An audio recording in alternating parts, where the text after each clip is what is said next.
आणि आता थेट जाऊयात हे सगळं प्रकरण अगदी पहिल्या दिवसापासून ज्यांनी लावून धरलेलं आहे ते भाजपचे आमदार सुरेश धस सध्या आपल्या सोबत आहे। सुरेशजी, खरं तर हे सगळं प्रकरण तुम्ही ज्या पद्धतीने विधानसभेच्या त्या अधिवेशनामध्ये सुद्धा मांडलं, सगळा महाराष्ट्र सुन्न झालेला होता, तुम्ही भावुक झालेला होतात, अखेर राजीनामा झालेला आहे।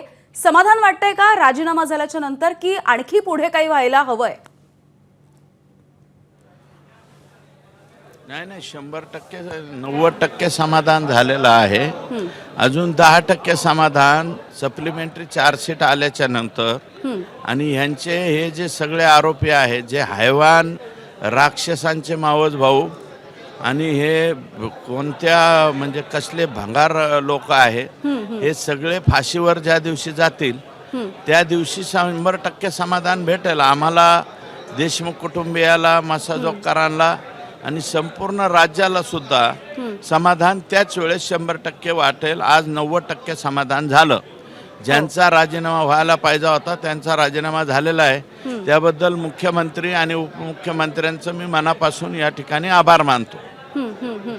सुरेशजी, खरं तर पहिल्या दिवसापासून तुम्ही म्हणताय की हे फोटो अशा पद्धतीचे आहेत आणि जे आरोपी आहेत त्यांनी अक्षरशः या सगळ्याचं चित्रीकरण केलेलं होतं, व्हिडिओ कॉल 15 व्हिडिओ कॉल केलेले होते। काल हे फोटो आल्याच्या नंतर सगळा महाराष्ट्र हळहळलेला आहे आणि दुसरीकडे अत्यंत संतापाची तीव्र लाट सुद्धा आहे। तुम्हाला ज्या वेळेला हे प्रकरण कळलेलं होतं, तुम्ही हे सगळं पाहिलं होतं, तेव्हा तुम्ही या सगळ्याची माहिती मुख्यमंत्री असतील, तुमचे प्रदेशाध्यक्ष बावनकुळे असतील, या सगळ्यांपर्यंत पोहोचवली होती का तेव्हाच? मी 100% मुख्यमंत्र्यांकडे बोललो होतो आणि माझं मत आहे मॅडम, मी 16/12/2024 जे भाषण केलेलं आहे सभागृहामध्ये, माझं भाषण जसंच्या तसं चार्जशीटमध्ये या ठिकाणी उतरलेलं आहे। बरं, मी स्वतः सगळ्यांना सांगत होतो, परंतु काही जण काय म्हणायचे की सुरेश तू जरा अतिशयोक्ती सांगतोय, हे जरा अतिरंजित होतंय, हे काय एवढं असं घडलेलं नसेल।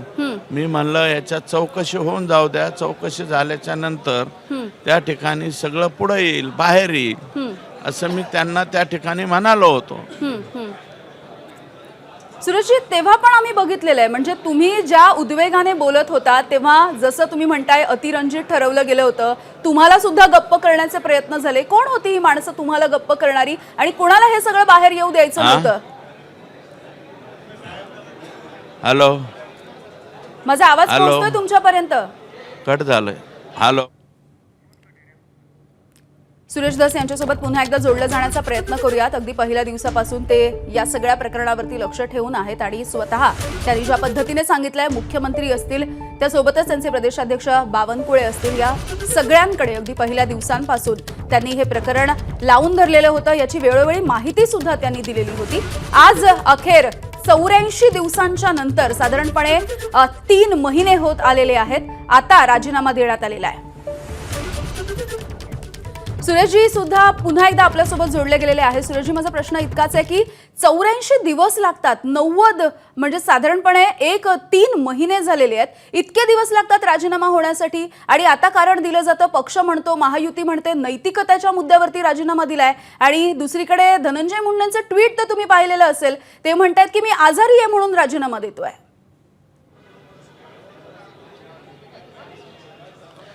हे बघा, अजित दादा जे बोलत आहे त्याला महत्व आहे असं माझं मत आहे। 2 आठवड्यापूर्वीच मला वाटतं अजितदादा पवार साहेब म्हणले होते की नैतिकतेच्या आधारावर माझ्यावरती वेळ आलती त्यावेळेस मी राजीनामा दिलता, आता धनंजयनी त्याचं त्याने ठरवावं, धनंजयचं त्यांनी ठरवावं असं म्हणल्याच्या नंतर धनंजयने मुंडे साहेबांनी लगेच त्याला हे द्यायला पाहिजे होतं, होकार द्यायला पाहिजे होता आणि राजीनामा देऊन मोकळं व्हायला पाहिजे। अहो, एक आमदारकीच काय, एक मंत्रिपदच काय, 10 मंत्रिपद, 100 मंत्रिपद अजितदादावरून वळवून टाकली तरी बी अजितदादांचे उपकार तुमच्यावरचे फिटणार नाहीत। एवढे उपकार अजितदादा पवारांचे तुमच्यावरती आहेत। तुम्ही अजितदादा पवारांचं ऐकलं नाही, तुम्ही वाट पाहत बसलात, मुख्यमंत्री काय म्हणते, बावनकुळे साहेब काय म्हणतात, आमकं काय म्हणते, हे वाट पाहण्यामध्ये जेव्हा काल चार्जशीटमधले हे फोटो सगळीकडे व्हायरल झाले, त्याच्यानंतर सगळीकडे राग झाला रोष उत्पन्न झाला, क्षोभ झाला, जनक्षोभ झाला. लोकांना एवढा भयानक स्वरूपामध्ये राग आला आणि त्याच्यानंतर मग तुम्ही आता राजीनामा देता. ते बी काल संध्याकाळी मला असं वाटतं की मुख्यमंत्री आणि उपमुख्यमंत्री बसले आणि मुख्यमंत्र्यांनी आणि उपमुख्यमंत्र्यांनी त्यांना डायरेक्ट सांगितलं की आता तुम्ही राजीनामा द्या, तुमचं भरपूर झालेलं आहे.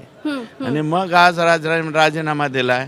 माझं मत असं आहे की तुम्ही आता वैद्यकीय कारणास्तव जे म्हणताय हो त्याच्याऐवजी अजितदादा जे म्हणतायत त्याप्रमाणे मी राजीनामा दिला. एवढं म्हणलं असतं तर बरं वाटलं असतं असं मला वाटतं. अजितदादांनाही बरं वाटलं असतं. सुरेशजी, तुम्ही सुद्धा यावरती म्हटलंय की नैतिकतेचा जो मुद्दा आहे ना, म्हणजे वारंवार नैतिकतेच्या वाता मारल्या जातात आपल्याकडे. आणि अगदी काही क्षणांपूर्वी एकनाथ खडसेंची प्रतिक्रिया आहे, जर नैतिकता हाच मुद्दा जर धरला ना तर अख्खं सभागृह आपल्या इथलं रिकामं होईल. मग ही नैतिकता कशी म्हणायची? तुम्ही सुद्धा म्हटलं होतं नैतिकतेचा न सुद्धा माहिती नाहीये धनंजय मुंडे यांना. एकनाथ खडसे साहेब एकनाथ खडसे साहेब फार ज्येष्ठ नेते आहेत. त्यांच्याबद्दल मी बोलणं बरोबर नाही. त्यांच्यावरती गिरीश महाजन साहेब सतत बोलतात म्हणून मला काही त्यांच्याबद्दल बोलायचं नाही. परंतु नैतिकतेचा दृष्टिकोन ठेवून असं एवढं काही सगळंच वायाला गेलेलं नाही आहे किंवा त्या साऊथच्या पिक्चरसारखे सगळेच काय बिघडलेले थोडीच आहेत. तुम्ही काय आम्हाला सगळ्यांनाच एका तराजूमध्ये मोजणार आहेत का काय? आम्ही बी 25-25 वर्ष निवडून येतो. लोक काय म्हणजे आम्हाला वेडे बिडे म्हणून निवडून देतात काय? सगळ्यांच्याच नैतिकतेवर म्हणल्यावर मग तर कल्याणच होईल. मग हे चालवायचं कोणी? सुरेशजी, तुम्ही जसं एक आमदार जो आहे तो जवळपास 4-4 लाख हो 4-4 लाख मतात निवडून येतो. त्या प्रत्येक आमदाराबद्दल तुम्ही असं बोलणं खडसे साहेब एवढ्या ज्येष्ठ माणसाने असं बोलणं उचित आहे असं मला काय वाटत नाही.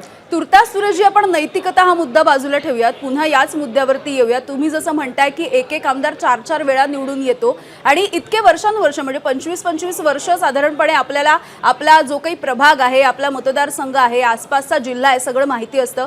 तुम्ही स्वतः इतकी वर्ष आमदार आहात. तुम्ही वारंवार बीडमध्ये किंवा परळीमध्ये ज्या पद्धतीने ज्या गोष्टी चालू आहेत त्याविषयी भाष्य केलेलं आहे. कशी काय 15-15, 20-20 वर्ष अशा पद्धतीच्या टोळ्या त्या ठिकाणी कार्यरत आहेत? काय होत आहे नेमकं त्या ठिकाणी? म्हणजे प्रशासन इतक्या वर्षांपासून हातावर हात ठेवून गप्प बसलाय का, म्हणून याची परिणिती संतोष देशमुख बघावी लागते आपल्याला? नाही, हे जे टोळी प्रशासन आहे हे 2019 पासून आणलं धनंजय मुंडेंनी आणि त्यांचा स्वतःचा चार्ज सगळाच त्यांनी वाल्मिक कराडांकडे दिला. वाल्मिक कराड हे घरगडी होते.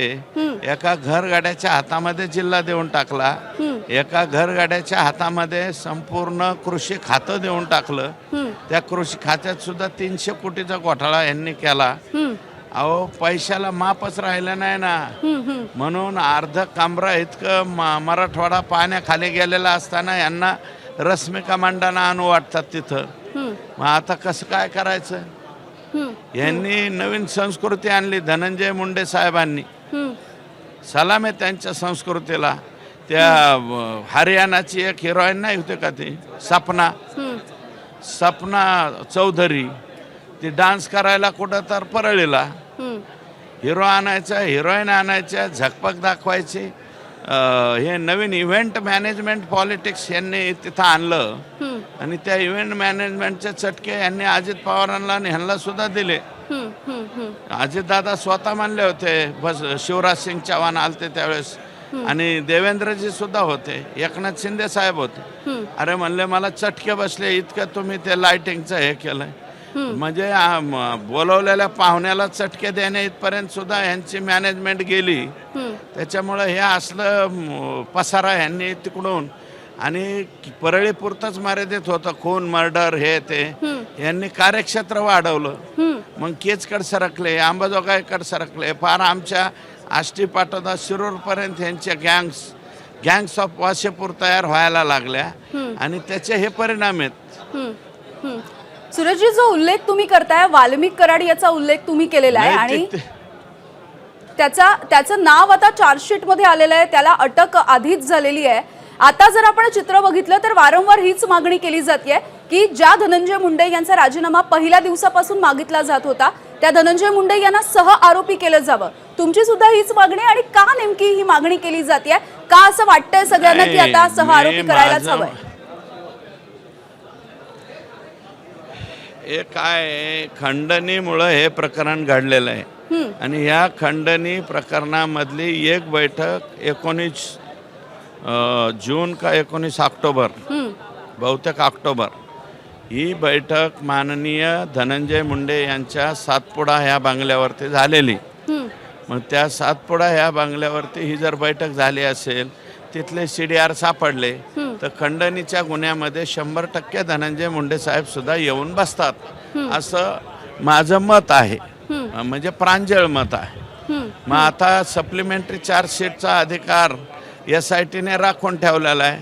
ते सप्लिमेंटरी चार्जशीटमध्ये काय काय होतं ते पाहू आणि आम्ही जे आहेत ते संतोष देशमुखांच्या खुन्यांना फाशीवर जाईपर्यंत लटकेपर्यंत आम्ही याचा पाठपुरावा सोडणार नाही. अगदी सुरेशजी, खरं तर सगळ्याच महाराष्ट्राची ही मागणी आहे की कठोरातली कठोर म्हणजे फाशी ही आपल्याकडे कठोर शिक्षा मानली जाते म्हणून सगळ्यांचा उल्लेख आहे फाशीची शिक्षा. ती शिक्षा व्हायला हवी अशी ही आपली सगळ्यांची मॅडम. मागणी दुसरे कठोरातली कठोर बेटोर कठोरातली कठोर नाही, फक्त फाशीच व्हावी. फाशी सोडून यांना दुसरं कोणती सजाच होऊ नये असं माझं म्हणणं आहे. ते माझ्या म्हणण्यावरती देणार नाही. शेवटी माननीय जज जे कोणी समोर येतील ते जज सुद्धा हादरून जातील ना हे सगळं पाहिल्याच्या नंतर. कोर्टाच्या लक्षात येईल ना, कोर्ट योग्य न्याय देईल. न्याय देवतेवरती आमचा विश्वास आहे हो आणि राज्याच्या मुख्यमंत्र्यांवर आहे आमचा विश्वास आहे, उपमुख्यमंत्र्यांवर आहे, कारण त्यांनी सुद्धा यांचा राजीनामा घेण्यामध्ये सहकार्य केलेलं आहे. राजीनामा हा केवळ एकच मुद्दा नाहीये सुरेशजी, जसं तुम्ही म्हणताय, कारण केवळ राजीनामा घेतला म्हणजे प्रश्न सुटला आणि म्हणजे सगळा न्याय झाला असं आपण नाहीच म्हणू शकत आहे. अंजली दमानी यांनी असं म्हटलंय की जोपर्यंत यांची आमदारकी घालवणार नाही सगळ्यात महत्त्वाचा मुद्दा आहे. कोणाचा राजीनामा झाला नाही झाला याच्याशी आम्हाला काय देणं घेणं नाही. केवळ राजीनामा हा एकमेव मुद्दा नाही आहे, तर अनेक कंगोरे एकूणच या प्रकरणाला आहेत. आणि ABP माझा, उघडा डोळे बघा नीट.